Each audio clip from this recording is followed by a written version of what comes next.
A boy was accidentally shot on Chicago's West Side. 8-year-old boy, person is in custody. Check it out. Chicago police took someone into custody from the home where the shooting happened. They say they also recovered a gun from inside that house. The 8-year-old boy remains hospitalized this morning. He is undergoing treatment for a gunshot wound to his chest. The shooting happened in Ashburn just before 6 Thursday evening. Police say the child had been shot once. Neighbors told WGN he was alert when paramedics took him from the house near 87th and Hamlin. CPD reported the boy was in fair condition when initially taken to Christ Medical Center in Oak Lawn. Community activist Andrew Holmes told us last night that the boy was transferred to Comer Children's Hospital. The only thing police would reveal about the person in custody was it is someone the child knew.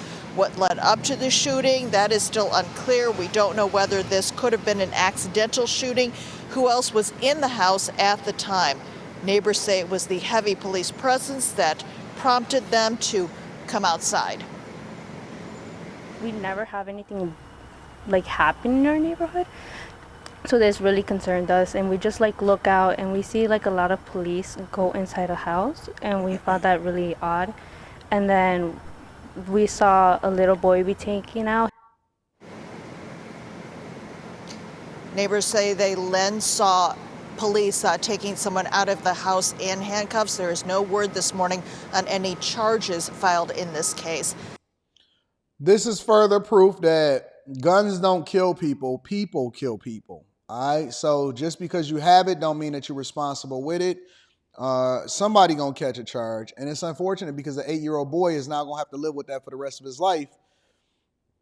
Unfortunately, he didn't ask for that. No 8-year-old should be shot, obviously, but in addition to that, there's also a deadly shooting on the freeway where 2 killers got away, and they saying that it started off with a road rage incident.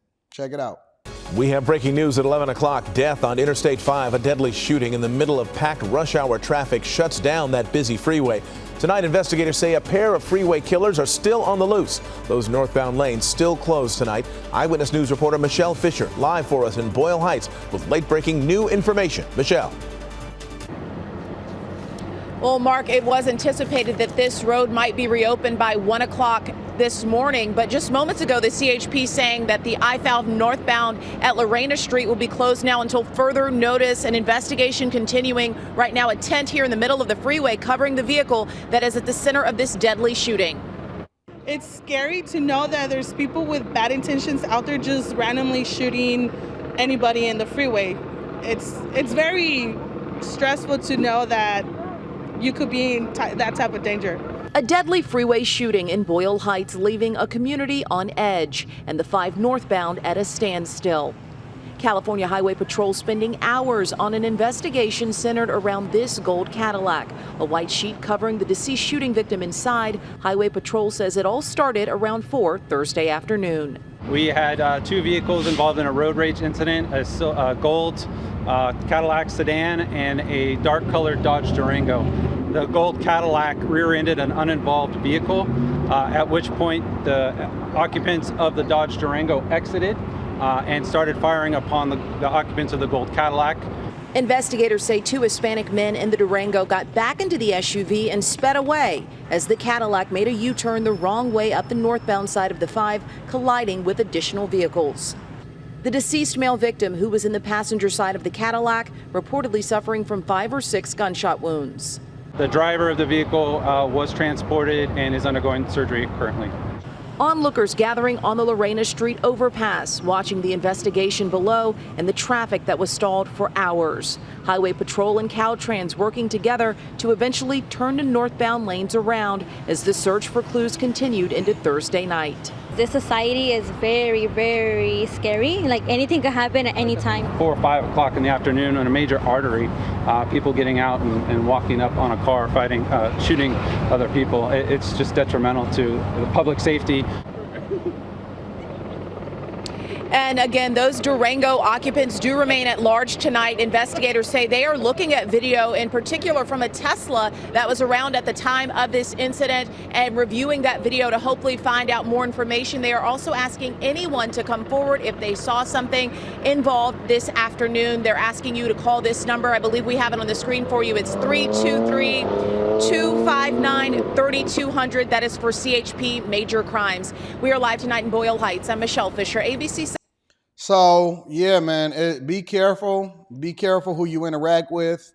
I'm more and more careful every single day that I don't have any problems in the streets. I don't have any problems dealing with people at all because I'm just nice to everybody. And if I see somebody or a confrontation over somewhere, because I never, ever get into confrontations in person, I'll just walk away and remove myself from the situation completely. I'm not nosy. I'm not interested in finding out what's going on. I find out on the news once y'all resolve it and the police is there to arrest whoever the culprit is. But I just remove myself from a situation. I don't want to be involved in drama. And the older that I get, the more I'm willing to walk away because I understand that I'm never going to see you again. But yeah, man, be careful who you interacting with in these streets because you don't know who got a gun. Everybody got a gun. You got to assume that everybody is strapped nowadays. And then last but not least, y'all was all telling me about this yesterday when I was on After Hours. Trump's fallout, or Detroit representatives are having a fallout with Trump, which Detroit is traditionally a liberal city. Michigan is a swing state. But they're having a fallout after Trump's comments at the Economic Club in Detroit. Check it out. Fallout from local leaders after Donald Trump warned every city in America could be like Detroit if Kamala Harris is elected. CBS News Detroit's Walter Murphy is live in downtown Detroit. Walter, pretty concerning for the former president to say something like that in the city he's visiting. What are they saying? Yeah, Terrence, well, it's not every day that a presidential candidate comes to a city to diss the same city that he's standing in, but that's exactly what the former president did this afternoon. Now, it's anyone's guess exactly how this will fare for him come November, but Detroiters have opinions. The whole country is going to be like, you want to know the truth? It'll be like Detroit. Our whole country will end up being like Detroit if she's your president. Disparaging remarks given. Why do people hate? Let me ask y'all a question. Why do people take offense or they hate when people say what's really on their minds? Whether you agree with it or not, obviously I disagree with it because I live here and I understand exactly how the city is transformed. But let's be honest, 10, 15 years ago, the city isn't what it was today. It was absolutely a ghost town, and it was the model and the blueprint for how you can run a city into the ground.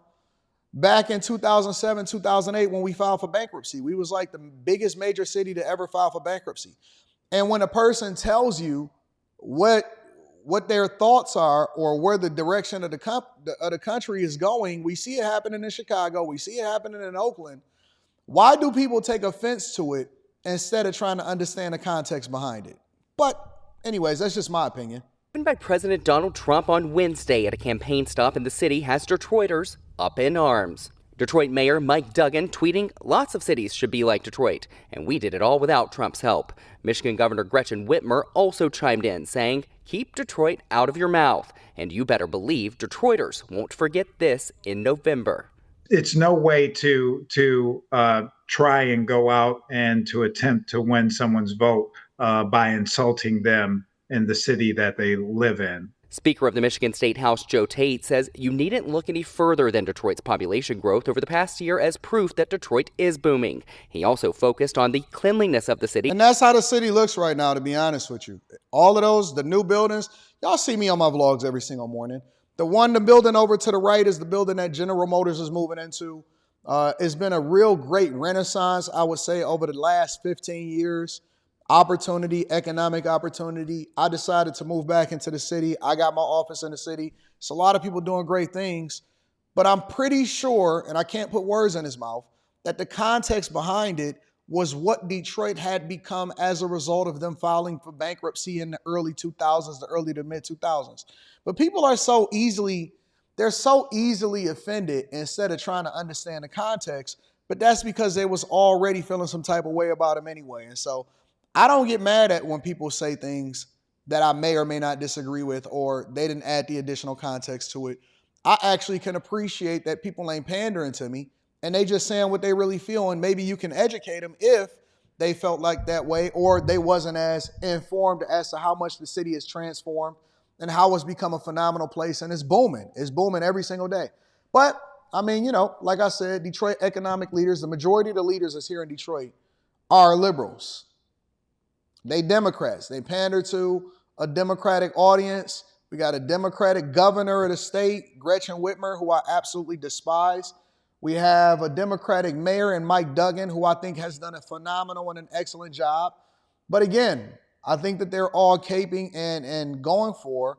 I found out recently, I was talking to my guy, Kwame Kilpatrick, and he was telling me that Mike Duggan was actually worked for or worked with Biden earlier in his administration and things like that. So, of course, I understand. I get it. They're going to be outraged. It's going to be fake outrage.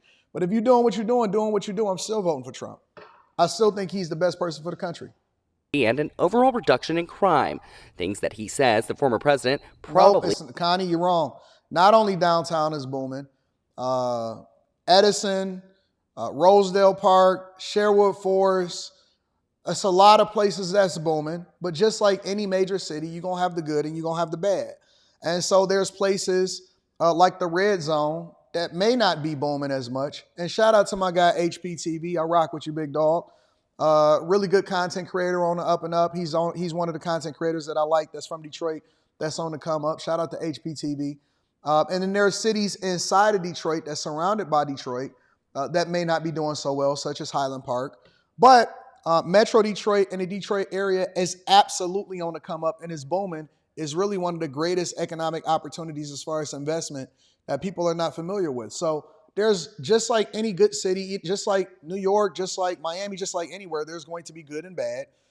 But you just got to look for and understand the context. But I think that people are so easily offended instead of taking that into consideration. But this is what they're saying. He hasn't spent enough time on the ground in the city to notice. He hasn't met with Detroiters to talk to them about all of the great things that are going on in the city. And the Metro Detroiters that we spoke to agree. And has no idea how much that this city has prospered. And does she even live here? How do we even know if she live here? how much people love to be down here. You know, the city was booming. I mean, there's so many people down here every Lions game, Tigers game. And now you see what the makeup of the city is. It's white people, black people.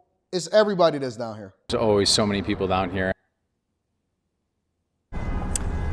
So we reached out to the Trump campaign to see if they would give any more clarity about those comments that he made this afternoon.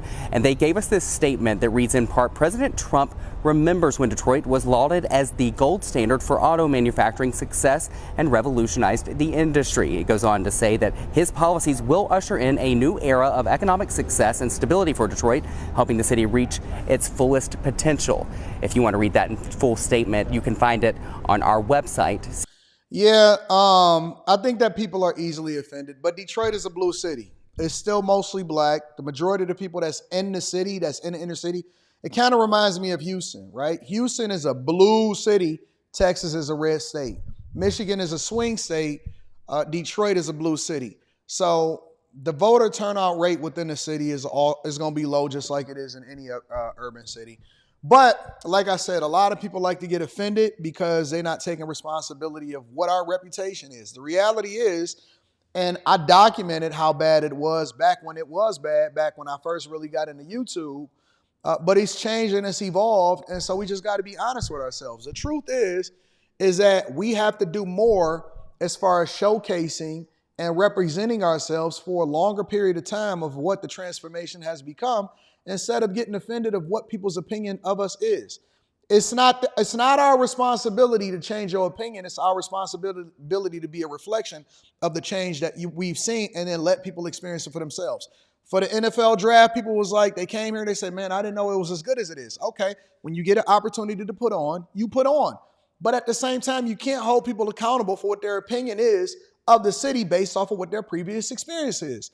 There's people that haven't been here in 20 years and they'll say, oh man, or this, or you know, they go based off of what they think from the media. That's fine, because that's their experience. And it's up to you to over time, change the narrative and showing you that it is the greatest turnaround story in the United States of America. And so I look at that as a challenge. Okay, let us do greater things. Let us be greater at it. Let us show you exactly how great we can become. And then put on for all of the great events and all of the great visitors. And we just going to keep on doing alley-oops and holding ourselves accountable. And I don't get offended at stuff like that.